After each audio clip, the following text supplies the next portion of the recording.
a way, I think we gave them a proper game, but we lost it. And so far at home we were good. We have to be even better tomorrow night. That's it. I told the boys it's. I really think if nothing special happens with ref decisions or whatever, then we get tomorrow night what we deserve.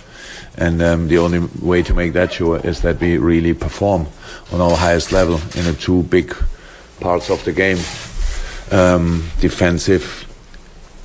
defending wise and offensively. So that's how it is, and that makes it special. But it's we caused the situation. We are responsible for the situation in a good way, like in a bad way, because we qualified for the competition. The group is a hard one. That was clear when we got the draw, and now we have the chance still to go through, and that's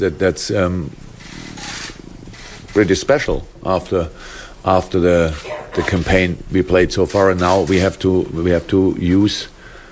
create a special atmosphere with the way we play, and we have to use that atmosphere as well. And how I said already before, I'm really looking forward to it. It's a big opportunity for us, and we will try everything to put it right.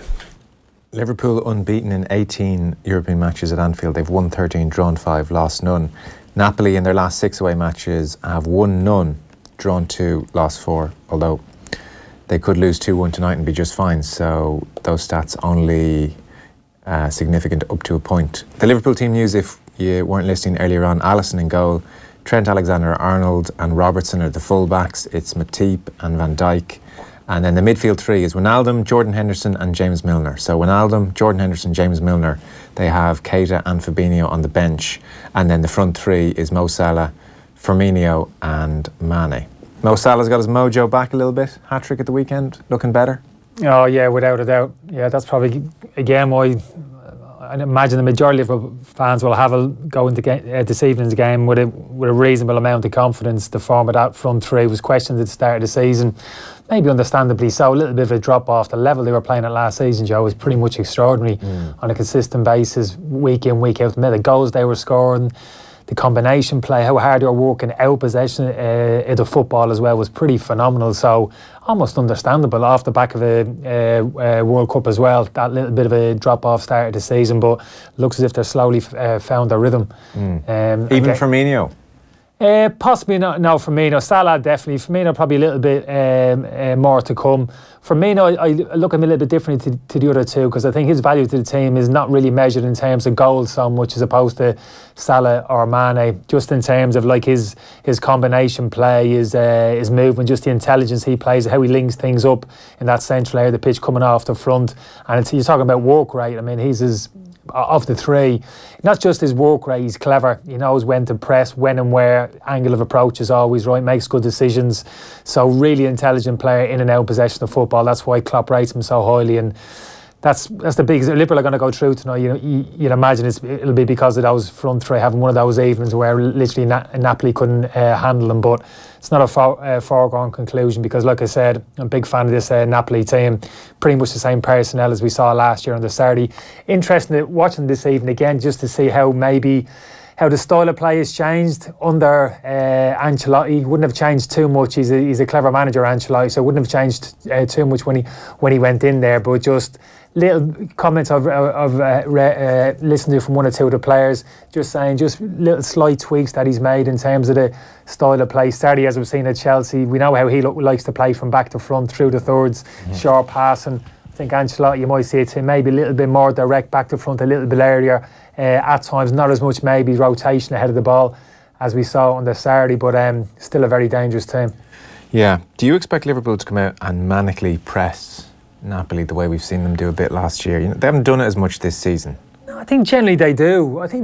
Try and press the ball. I don't think that changed. I haven't noticed any tactical change, Joe, in terms of how they press the ball. Like, I mean, every situation is kind of different. If you're tactically set up to do it, generally speaking, Liverpool will. I think they're happy enough now because they're so solid across the defensive line, Joe.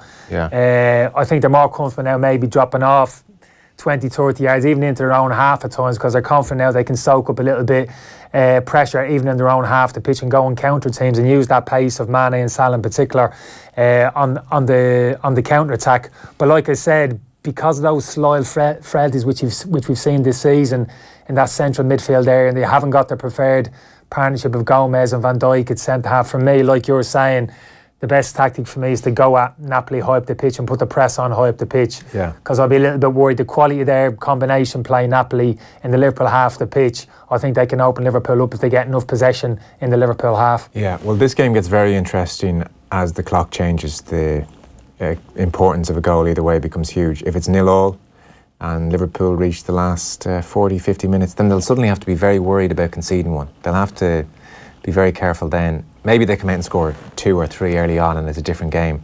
Equally, even if they go 2-0 up, last 10 minutes will be edgy. One goal puts them out. You don't have to do one or the other, Joe, to be honest with you. I mean, if you're really playing at your very best, we talk about having a well-balanced team. If you have a well-balanced team, generally speaking, you should be able to carry an attacking threat when you have the ball on most occasions and also keep a good defensive base to the team. That's what a good balance. It doesn't have to be one or the other. You don't have to be over-committing players and leaving yourself exposed, or not committing players and not offering a threat in possession. So it's always finding a balance week in, week out. Sure. And for me, Liverpool generally do that quite well. They send the full-backs forward, but Henderson sit in front of the back two. And for me, generally, they offer an attacking threat, but usually they keep a good defensive shape to the team as well. So more of the same this evening. Okay, so you're not so worried about that. I mean, I guess that's something that Klopp is just going to have to address as the game goes on. If he feels they're looking open or they're not, or it depends when they scored the first goal, how they treat the remaining minutes. As for Barcelona Spurs, so I was reading David Heitner in The Guardian had an interesting piece about Pochettino. He still has a house in Barcelona, loves, adores the city. Only the one. He's got more than one now. Only the one in Barcelona. It's worth about 20 million. Is he? I don't know. Probably.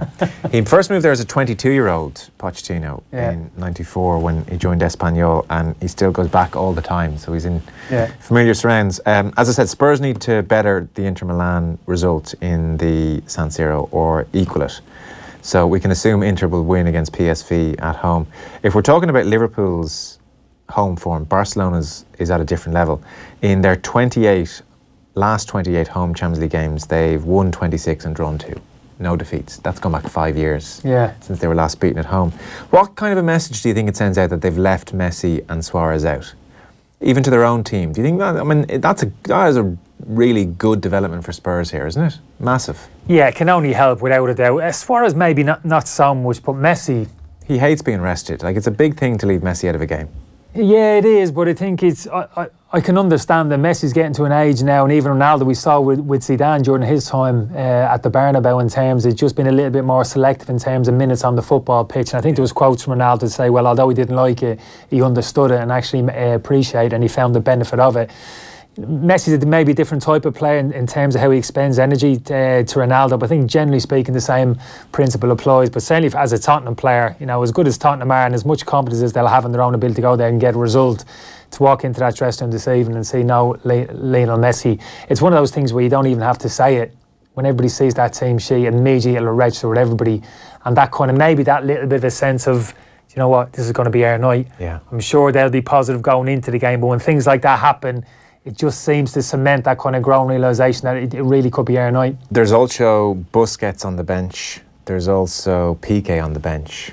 So I wonder, I don't know how often you've been in that situation, because I appreciate you weren't playing for a massive, massive club who were routinely beating other teams. But fair point, Joe. Is there any bit of psychology where it creeps into the minds of the players who are playing that, well, okay, sure, we want to go out and win here, but clearly even the manager is acknowledging with his team selection that we don't absolutely have to, and so it might just be a 2% drop, and when you're against a Spurs team who absolutely must win, it's going to be interesting to see the energy levels of the two teams. I think it's a fair point in terms of I think that's a fair argument to make in terms of players thinking, well, we're already qualified, manager's made a few changes, he's not taking this game seriously, but I don't think it applies at this level so much, Joe, at this football club. Every game is such a huge game, and players who have an opportunity this evening may not get another start for another 4 to 6 weeks. So you got to grab every opportunity you have at Barcelona, and in this environment, in this stadium, the global audience, every game's like an extravaganza of football. Like, so I don't think there'll be a massive drop off in terms of the Barcelona play. I just feel as if in terms of the qualities that Spurs have in their team tonight, in terms of the technical qualities and that kind of running power, that energy, Sissoko's an interesting one for me. He's a kind of standout player. He's really kind of stepped up this season, but he's the type of player, probably can't compete with a number of those Barcelona players in terms of technical ability, even in terms of a few of his teammates at Tottenham. But in this environment tonight against this Barcelona team, I think this is the type of player who could actually really cause Barcelona damage in terms of his running power from box to box. There's a text in from Stephen, says, your man who was devastated when he got the icy stare off Kenny is now devastated all over again as it dawns on him that Kenny doesn't even remember their meeting at the carousel. Says Stephen. A long time ago, Joe, isn't it? It's a long time ago. The carousel texters got back in touch. I think there was a typo, because he said, just to clarify, I meant he was good on the radio as opposed to God, maybe. He says, we were waiting ages to get off the plane. And then ages to get the bags. He says, we were all a bit tired. I don't think he believed the compliment, but he is good. His original text had God. I think that was a decision on your part, Joe, to delete one of those letters. Fair enough. Had a bit more punch. Will says, lads, I played a golf match in the Winter League last Saturday. The opponent would never say good shot, even when I hit the odd good one. I went over the top praising him every opportunity. He ended up sick, and I won on the second last hole. Don't really know what to make of that, really. I'm totally different psychology there. We're going in a different row there. It's a whole different ball game. Yeah, interesting. So, just so we can hang you out to dry, give us your predictions for the two games this evening then, Kenny. What are we thinking?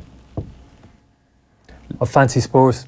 Do you? I fancy Spurs. I do. It's more of a gut feel. I always wait till I see the teams, John. I'll never give a prediction like I haven't seen the starting 11, generally speaking, but I like that 11 he's put on the pitch. I think they're good enough to win, and I think they will. Right. Anfield? It's difficult for me to make an argument for Liverpool not going through the form they're in. If this was Liverpool 6 weeks ago, kind of stumbled along front three a little bit out of sorts, maybe not. So everything's pointing towards a Liverpool victory tonight, but I don't know. I'm worried. This Napoli team, for me, it's dangerous. I think they'll score. Yeah. They could score more than one goal. Right. Well, if they score more than one, it's over. Liverpool are not winning this 4-2, barring an unbelievable I think no, match. but that can happen in this stadium on these nights, Joe. Okay. Absolutely anything can happen. I'll give you that. I can't call that one. If I had to lean towards anybody, I'd lean towards Napoli. Going through. Okay. Yeah, Napoli and Tottenham. Okay. Kick-off is 7 minutes away. We're across those games all evening. Football on Off the Ball. Brought to you by Boyle Sports. Now with same-day withdrawals to your Visa debit card. Mattresses-delivered.ie. Nationwide delivery within 48 hours for free. That's mattresses-delivered.ie. Lowest prices guaranteed. Don't forget the hyphen. T's and C's apply. Ever punch the air and kiss the person next to you?